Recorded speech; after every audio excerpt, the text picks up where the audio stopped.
Hello, ladies and gentlemen. This is Eddie Marcus again, spokesman and advocate of basic human rights for all people. When I hear those words falling off my lips, I feel real good to know that all of you people, wherever you are special, not just to God, but to those that love God. And I just happen to be one of them. And so when those words come flipping over my lips, I want to smile. You know, I've indicated over and over again that the system needs to be changed, and I want to be the one that play a major role in that. I've asked the people of the state of Minnesota to consider me as a replacement for Al Franken, and I've made it no secret that having been successful in that endeavor, I'd like to go to Washington and educate the constituency there. When I'm speaking of that, I'm talking about the Congress, the House of Representatives, and the Senate about these same kinds of changes that you have accepted. But I don't want to just stop it there. I want to go and talk to their constituency all over the country in every state. And the purpose is to be the replacement for anyone who wants to be president in 2020. And I hope that I'm successful in my initial efforts right here. I'm reminded that when Donald Trump became president, most of the people said, well, he was just running with no intention of ever winning. And he had not prepared himself to deal with a system that was as complex as this system that we find ourselves in today. And having given that some thought, I thought about myself. Would I really be ready? Could I actually deal with that situation? And I'm thinking about two things that are so important to every citizen in this country. And they are referred to as civil law. And we know what the civil law is. We call it the law of the land. Sure, the states have their laws, but when we talk about the national law, we talk about the federal law, we're talking about that as being the law of the land. In most instances where there is a difference between the state law and the federal law, we make adjustments to make the state law comply with the federal law for one reason or another. And for those of you who might need an example, the federal law might say it's okay, it's legal if you want to spit on the sidewalk. However, the state law might say if you spit on the sidewalk, there's a penalty to be paid. And so an adjustment has to be made in that particular situation. But we won't talk about that because that is not very important when we talk about issues as those that are affecting us in our lives every day. And I say that civil law that I mentioned, I also want to talk about a different kind of law. You know, I was thinking about one of the most important things in America, and that's money. And when we talk about money, we're basically talking about commerce.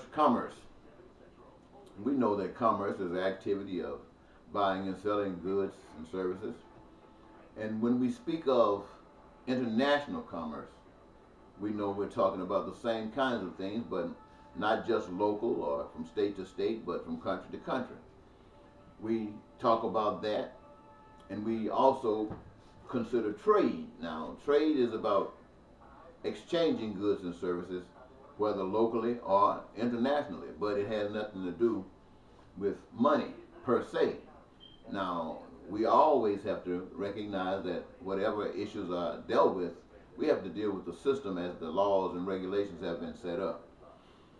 But when we talk about commerce on an international level, we have to recognize, and we should, that there is a universal code for commerce, a universal commerce code. And that code is to make sure that every state, every nation is playing on a level field. That is to say that every nation is protected by their commercial dealings with one another. In other words, if I'm selling cars to Japan and Japan wants to know exactly how many cars are coming in, how much they are worth, the value of them, and we do that so that we will be able to know what our reciprocation is to be in dealing with Japan. And I just use that as an example because that's the same thing that happens all over the nation. Now, it has been said that the Universal Commercial Code is based on Roman canon law, and it is the law of God in the world of business. The law of God in the world of business does not mean that it comes from God. It means that in the world of business, it is respected as God, because no one wants to lose anything. You know, when a ship comes into a port, they have a manifest that is given. They say that ship berths at that port, and they give a manifest. And that manifest describes just what I have just said there a moment ago. And it also associates with you, the human being. When you come out of your mother's womb, you're in water. And so that's why they call it birth, as they do on the waters. And you're issued a birth certificate. And on that certificate, there's a number. That number is an indication that you are a stock within the nation. That you, my friends, I know you never thought about it, you probably never heard of it, but you are a stock. You can get your birth certificate, get that number, and call in and verify from the New York Stock Exchange that you are there. That means you are of value to the nation. You are of value to the nation. There's money that's invested. There's money that's invested in you. And every human being, by virtue of that birth certificate, is a commodity. Now, the reason that I just mentioned these things to you, ladies and gentlemen, is so that you can get just a hint of what those situations are that you probably don't understand. And if you were going to go on the internet and do some research, I would suggest that you look up Jordan Maxwell. He has done some extensive studies on this, and it makes it easy and simple for you to understand. But as I think about my role in government, I'm just an average citizen. I'm not very, people might not call me very intelligent. They might say I got a little sense. I'm a social scientist. But in the line of people who got great knowledge, well, I don't even claim to be there. And once I was just thinking about my love for you and how I want to be of service to you, and I'm praying and I'm asking God to give me some indication to think that I can possibly win in a situation like this in a nation that would not even think about me because I'm broke, one. Two, I'm black. And third, I'm not that familiar with government as they think I should be. I think I'm just as familiar as Donald Trump, but that's not anything to brag about. So I asked, and the reply, one thing about when you talk to God, God gives you a response. And the response back to me is this: I'm not asking you to put me in office so I can continue the process that has been going on all of our lives. It is truly about change, ladies and gentlemen, and I'm talking about real change. And when I speak of real change, I'm talking about changing the system. Changing the system. I just finished talking about the commercial code, Uniform Commercial Code. You heard me talk about that. You heard me talk about the civil law. But what I want you to know that this campaign is about is taking the focus off money and putting it on service. Now, this is alone is a very challenging situation because we got too many millionaires, too many billionaires, and those who are close to being trillionaires who have placed their God value on this money. And for me to sit here talking about changing a system where this money has no value but service, it's kind of strange. This, as you think about it, shouldn't go any place. Yet, it is the foundation for which this campaign stands. You know, I was reminded that there are millions of people here in the United States who are waiting and hoping for Jesus Christ's return. Now, any of you and all of you know that if Jesus Christ returned to this earth to deal with the problems of the people, money it has no value whatsoever. Money has no value whatsoever. So the Spirit tells me that we don't have to wait till Jesus Christ comes. For those of you who are waiting for Jesus Christ to come, why don't you stand up and do what would be done when Jesus comes here? Now, many of you might think that Jesus is going to magically make people do right. That's not going to happen. When Jesus comes, you still have choice. You still have choice. But you will be given direction similar to when he was here before. You rejected it then. And for some, you think that you're going to have to go through a third world war. You're going to have to go through some extraordinary situations in order to get people to go to the way that Jesus would have them go. But I'm saying to you, ladies and gentlemen, we don't have to do that. We don't have to do that at all, because you shall know the truth, and the truth will and shall set you free. You've heard me say 1,000 times that no human being had anything to do with the shaping and the making of this earth. That was done by a power outside of ourselves. You know that is true. I have compared the earth with the woman's womb, in that a baby in a woman's womb receives all the nutrients, all the assist that it needs in order to develop and grow into a human being ready to step outside of that womb and shine like the sun.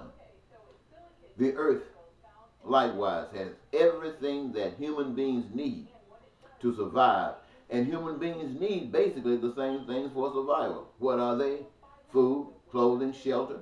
And if you want to be progressive, you need education. And if you want to deal with the possible sicknesses and diseases, you need health care. Now, these are just as absolutely necessary as the air you breathe. So, how do you make these needs? How do you get them met?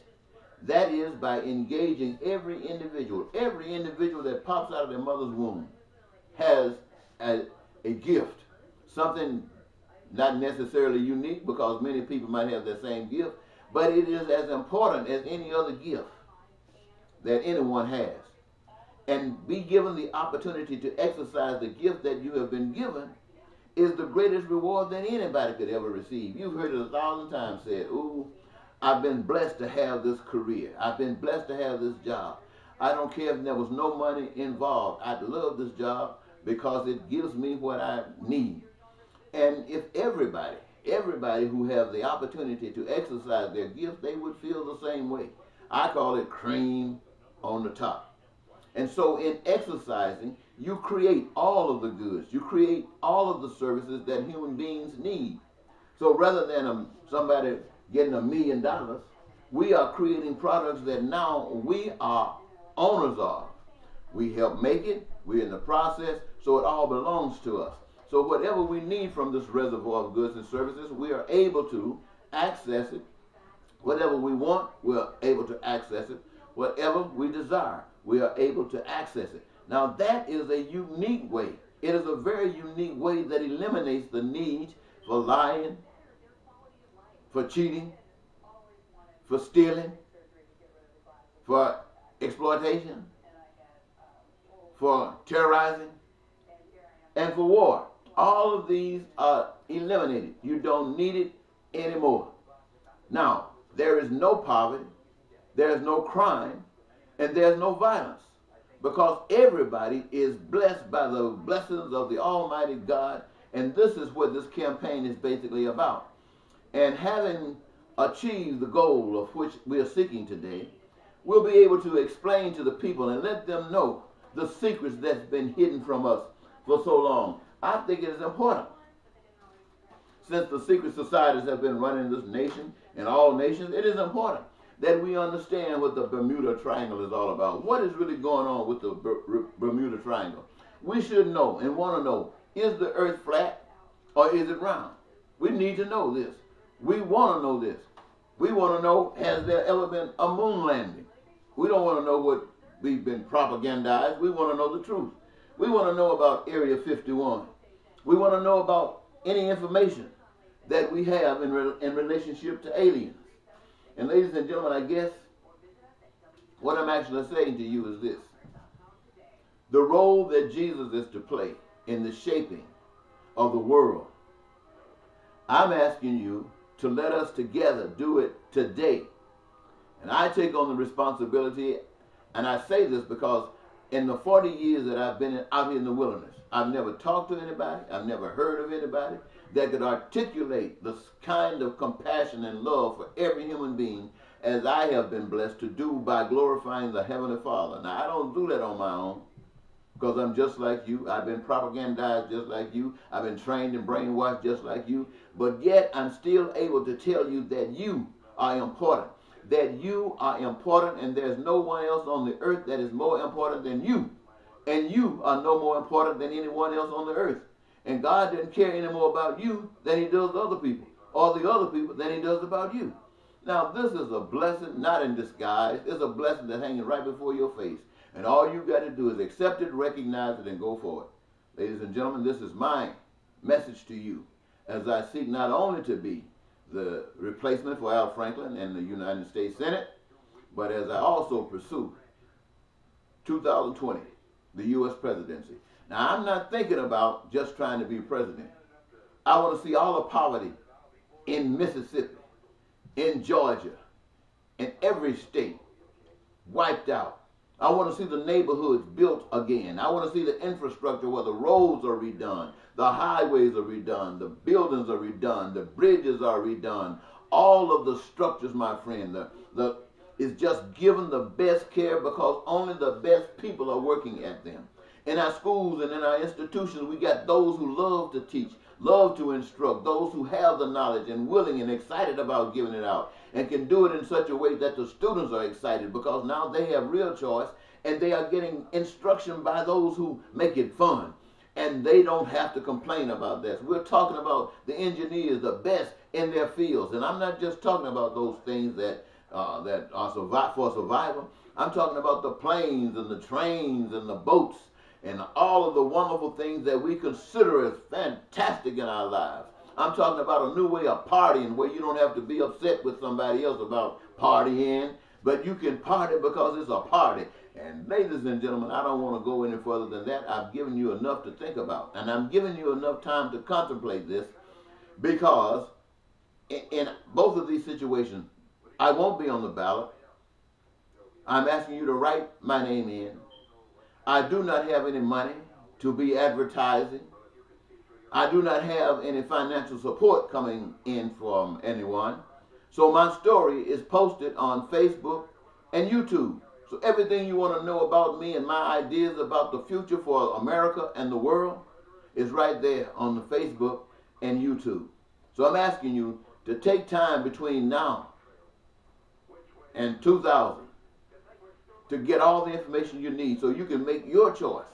And I'll be asking you to write your name, which indicates that you have done your research and that you are in agreement with it, and you're going to give the authority that you have to support it. And it will be legitimate and genuine, and the nation can unfold and become our own paradise. I don't know if that's asking too much, but God is saying we can have it. What do you say? Thank you very much.